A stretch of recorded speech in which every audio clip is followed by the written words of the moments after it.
Hello সবাইকে নতুন আরেকটা ভিডিওতে অনেক স্বাগতম। যাই হোক, আমি একটা ভিডিও শেয়ার করতে চলেছি, অনেকদিন পর ব্লগ বানাচ্ছি। যাই হোক, প্রত্যেকটা ক্লিপ নিয়েছিলাম বলে একটা ভিডিও এডিট করলাম। দিনটা ছিল 20/2/2025। আমাদের হসপিটাল থেকে ট্রিপে নিয়ে গেছিলো একটা রিসর্টের নাম ছিল জিকে হিলস ভিউ রিসর্ট, যেটা আমাদের হসপিটাল থেকে ছিল 60 কিলোমিটার দূরে। তবুও আমরা ফুল এনার্জি নিয়ে বেরিয়ে পড়েছিলাম ট্রিপে যাওয়ার জন্য। ওকে, উই আর রেডি নাও। আমরা বাসে বসে গেছি। আমার ইনচার্জ এসে আমাকে খুঁজছে কোথায়, তো আমি বললাম যে আমি বসে আছি সিস্টার। আমরা ছিলাম ওপিডি থেকে 6 জন, আমি, দীপালি, সৌমি, নিকিতা, নাসরিন। দেন এটা ছিল আমাদের বাস। আমরা যে যার মতো সিট ধরে নিয়ে বসে অমনি গান স্টার্ট হতে আমরা ডান্স করা শুরু করে দিয়েছি। যাই হোক, ডান্স করেছি, বাট আমাদের ডান্সের ভিডিওগুলো নেই। কিছু কিছু ক্লিপ আমি যেগুলো নিজের ফোনে নিয়েছিলাম, ওই ভিডিওগুলো কিছু কিছু আমাদের ফোনে আছে। আর এত মানুষ ডান্স করছে কি বলবো। যাই হোক, ফাইনালি আমরা পৌঁছে গেছি রিসর্টে। এখানে সবার নাম ডেকে ডেকে নামানো হচ্ছিল। আমার নামটা ফাইনালি ডেকেছে, আমি নিচে নেমে পড়লাম। নেমে যাওয়ার পরে আমি দেখলাম প্রথমের ভিউটা, সবাইকে খুঁজে বেড়াচ্ছিলাম আমি। সবাই মোটামুটি নেমে গেছে।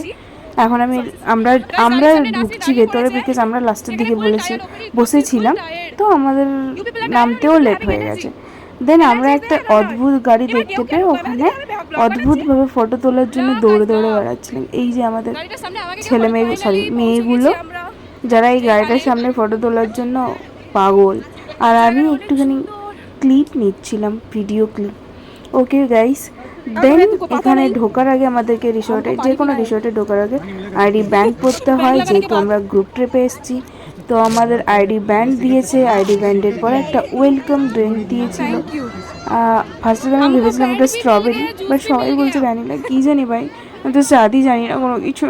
যাই হোক, ওটা হাতে পাওয়ার পরে মনের আনন্দে আমি একটু খেতে খেতে ড্রিঙ্ক করতে করতে আমি দেখছি যে চারিদিকে পাহাড়ের ভিউ।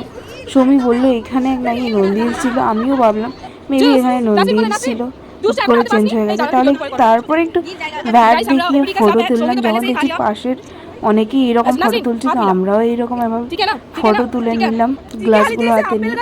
মানে একটু ফানি, একটুখানি হাসাহাসি, কারণ ঘুরতে এলে এন্টারটেনমেন্ট না হলে কি করে হবে গাইস। দেন এই গাছগুলো নিয়ে একটু ইয়ার্কি করার পরে সৌমিকে নিয়ে একটু ইয়ার্কি করলাম। দেন ফাইনালি আমরা রিসেপশনে পৌঁছেছি। রিসেপশনে পৌঁছানোর পরেও আমাদের এখানে মন টিকলো না, একটু জঙ্গলের দিকে ঢুকে গেলাম। ভাবলাম অ্যানাকোন্ডা সাপ পাবো, বাট গাইস আমরা পাইনি অ্যানাকোন্ডা সাপ। যা দেখতে পেয়েছি কি বলবো, ওটা তো বিভৎস কাণ্ড। এখানকার আক্কা বাঁশ নিয়ে যাচ্ছে, বাঁশ গাছ আছোলা, আমাদেরকে নৌকাতে ভাসাবে বলে। যাই হোক, ওটা দেখতে দেখতে মজা নিতে নিতে ওখানে কয়েকজন ভাই গাড়ি ছিল, ওদেরকে আমাদের ছবি তুলে দিতে বললাম, ওরা আমাদের ছবি তুলে দিয়েছিল। তারপর এইচআর ম্যাম এই দিক থেকে মঞ্জুশ্রী কাম, ইয়োর টিম কাম। দেন আবার ওইদিকে গেলাম আমরা, সেলফি নেওয়া হলো। ফাইনালি সব কিছু কমপ্লিটের পরে এখন আমরা ঢুকছি রিসোর্টের মধ্যে।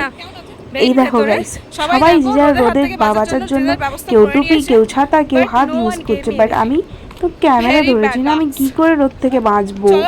আর আমার মুখের ট্যানের অবস্থা কি বলবো গাইস। ওকে, যাই হোক, দেন আমরা ঢুকলাম, কয়েকটা ফটোশ্যুটও হলো এইখানে। আর আমি প্রথম অদ্ভুতভাবে দেখলাম যে এইদিকে ছাতা উল্টো করে ফোটায়। আমি তো দেখিনি কোনোদিন, কি করবো, আমি তো গ্রামে থাকি গাইস। ওকে, যাই হোক, দেন হেলতে দুলতে ভিডিও শ্যুট নিতে দিতে আমরা ঢুকলাম রিসোর্টের মধ্যে। আর কিছুই খুঁজে পাচ্ছিলাম না। আর একটা গাইস, ঢোকার সঙ্গে সঙ্গে আমি বললাম সবাই যখন একটু ক্লিপ নিচ্ছে আমারও একটু ক্লিপ নিয়ে নে। আমি তো কি বলবো, নিয়ে নিলাম 2-4টে ক্লিপ। ওইদিকে ক্যামেরাম্যান সবাই ভিডিও করছে। ওকে, পেছনে এইচআর ম্যানরা আসছে। অনেক প্লেসটাই ছিল, বাট আমরা দেখতে পাইনি, আমরা এতটাই বিজি।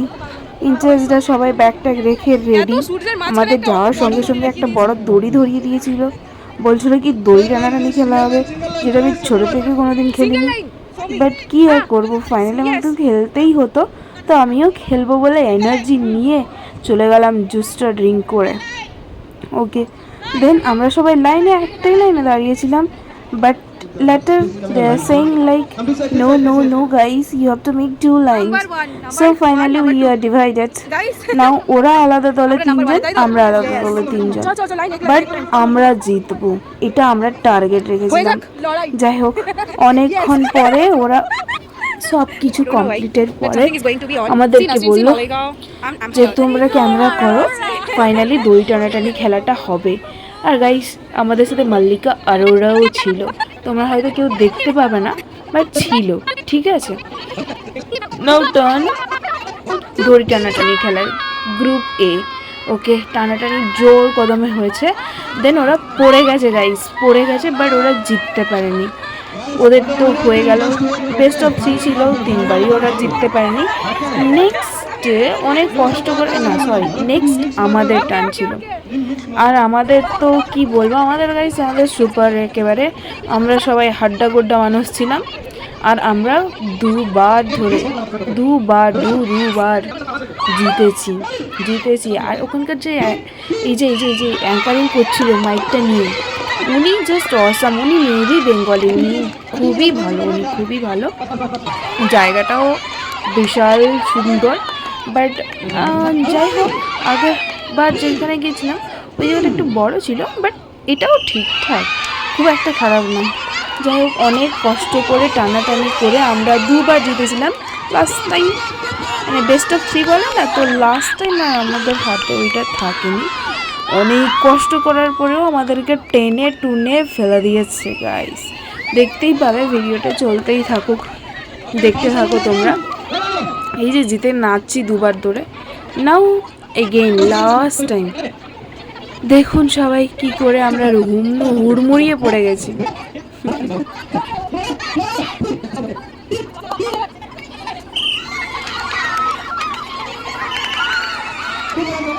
এই যে গেলাম পড়িনি আমি, বাট পড়তে থেকে গেছি। ওখানেও 2 বার টানানো হয়েছে, তাই সামনে গিয়ে পড়ে গেছি। যাই হোক, আমি বলতে চাই না, সিনিয়র সবাই, আমি ওখানে বাবা বললে কি মেরে ফেলবে। যাই হোক, দেন তো আমরা পড়েই গেছি না। ওকে, এটা হলো, এটার পরে ছেলেদের খেলা হলো। ছেলেদের খেলাটাই খুব একটা বেশি আমি দেখিনি, জাস্ট ভিডিওটা করে রেখেছি। বাট আমার যেহেতু আমি ব্লগটা বানাবো বলে ভেবেই রেখেছিলাম, তো আমি ভিডিও ক্লিপটা নিয়ে রেখেছি। তারপর আমরা এসেছি ক্যারাম খেলার জন্য, যেটা আমি জিন্দেগিতে খেলিনি, ফার্স্ট টাইম আমি ক্যারাম খেলছি। ওকে, ক্যারাম খেললাম। এইদিকে নিকিতা আর আমাদের ইনচার্জ, উনি হচ্ছে ওরা দুজন মিলে ব্যাডমিন্টন খেলছে। সবাই মিলে সব কিছু খেলা টেলার পরে অনেক টায়ার্ড, খুব খিদে পেয়ে গেছিলো। সুইমিং পুলের কাছে বসেছিলাম এসে। তারপর হঠাৎ করে একজন বললো যে খাবার রেডি, তোমরা গিয়ে খাবার খেতে পারো। আমরা খাবার খেতে গেলাম, প্লেট নিলাম। এবার ক্যামেরা কে ধরবে, খাবার কে দেবে, এই নিয়ে কনফিউশন আমি আর দীপালি। তারপরে ফাইনালি আমরা ডিসাইড নিলাম কেউ একজন ক্যামেরা, কেউ একজন খাবার নেবে। কিছু ক্লিপ নিতে পেরেছি, আমরা পুরোটা নিতে পারিনি, যেহেতু আমাদের খুব খিদে পেয়েছিল, ক্যামেরা ধরার এনার্জিই ছিল না। বাট গাইস, ফার্স্ট টাইম জীবনে আমি ব্রকলি খেয়েছি, তাও আবার কাঁচা সালাডে। হ্যাঁ, খেয়েছি, খুবই ভালো খেতে। দেন টমেটো সব কিছু, ওখানে veg item non veg item সবই ছিল। আর আমি বিরিয়ানি নিয়ে নেওয়ার পরে চিকেন 65টা নিয়ে নিয়েছি। তারপর দেখছি মাছ, আমি ভাবলাম মাছটা রুই মাছ নিয়ে নিয়েছি, বাট কী বাজে খেতে ছিল। আর রসগোল্লা, গরম কাঁচা রসগোল্লা, কি বলবো গাইস, এত টেস্টি। মানে ওই লোকে বলে না, বিদেশে থাকলে যারা বাঙালিরা থাকে বাইরে, তারা মানে এখানকার মানুষ আর কি করে বুঝবে রসগোল্লার কী স্বাদ। তো আমি মোটামুটি অনেকগুলোই রসগোল্লা খেয়েছি। আর হ্যাঁ, আমি খেতে ভালোবাসি, আমার খুবই ভালো লাগে, আমি খেয়েছি। ওকে, খাওয়া দাওয়া কমপ্লিট করে দেন আমরা বসে বসে একটু আড্ডা দিচ্ছিলাম, সবাইকে নিয়ে ইয়ার্কি করছিলাম, সবাই যে যার কমেন্ট করছিল। দেন আমাদের HR ম্যাম বললো যাও সুইমিং পুলে নামার জন্য। আর গাইস, আমাদের নামার আগে দেখো কী অবস্থা। দেন আমরা রেডি হয়ে এলাম, আর আমি নামার সঙ্গে আমার চোখে এত জল ছিটেছে, সিস্টার্স মিলে কানে ফানে জল ঢুকে গেছিলো। ওকে, তারপরে ওইসবের পরে একটু ঢং করছিলাম। আমি নিকিকে বললাম আগে ভিডিও করে দিচ্ছিলো।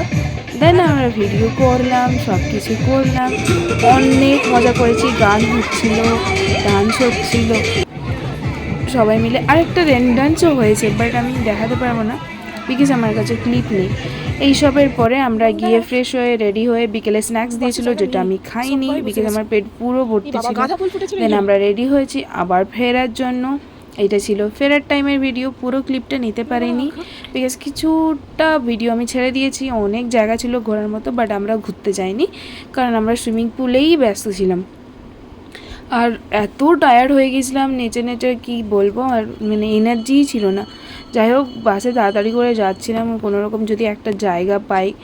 আমার তো মনেই ছিল যে জায়গা থাকবে না, অনেক কষ্ট করে বাসে উঠলাম। দেখছি বাস পুরো ফুল গাইস। আমি কি বলবো, তাও একজনকে বলে রেখেছিলাম জায়গা ধরার জন্য, নিকিকে। ও বেচারি একটাই জায়গা রাখতে পেরেছে আমাদের জন্য। তো কোনোরকম গিয়ে আমি ওখানে বসলাম। বসার পরে ওরা জায়গা ঠিকঠাক ম্যানেজ করে নিয়ে, এটা হচ্ছে ফেরার পথের ভিউ। এটা ছিল নাইট না, বাসের মধ্যে ডিজে। দেন আমি একটুখানি ডিজেতে নিজের মূর্তিটা দেখে নিলাম। এত টায়ার, এত ট্যান পড়ে গেছে আমাকে গাইস, কি বলবো। ওকে, দেন ওখানকার কিছু কিছু গান যেগুলো সবাই জানি, আমরা মোটামুটি আমরা বাঙালিরাও জানি অনেকেই, তো ওই গানগুলোই আমি মুখে আওড়াচ্ছিলাম। পুরোটা পারি না, যতটুকু পারি ওইটুকুই আওড়াচ্ছিলাম। আর সবাই এতটাই টায়ার্ড, সবাই পুরো নেতিয়ে গেছে, বাট আমি একমাত্র জেগেছিলাম সব কিছু এনার্জি ঝুঁকিয়ে। যাই হোক, গান করতে করতে আমি চলে এসেছি। আমি জানি না আমার পেছনের সিস্টার্সগুলোর এত এনার্জি কোথায় থাকে। স্টিল ওরা নেচে যাচ্ছে, আমরা পুরো মানে কি বলবো, আমাদের কোনো এনার্জি নেই, বাট ওরা স্টিল নেচেই যাচ্ছে। যাই হোক, এইগুলো ছিল কয়েকটা ভিডিও, বাসের মধ্যেকার ভিডিও। সব কিছু কমপ্লিট করে দেন আমরা ওখানে বাস ছেড়েছিল 6টার সময়। আমরা রাস্তায় অনেক জ্যাম ছিল। আমরা পৌঁছেছি মোটামুটি হসপিটালে রাত 8:20 কি 30 হবে, এই টাইমে আমরা পৌঁছেছি হসপিটালে।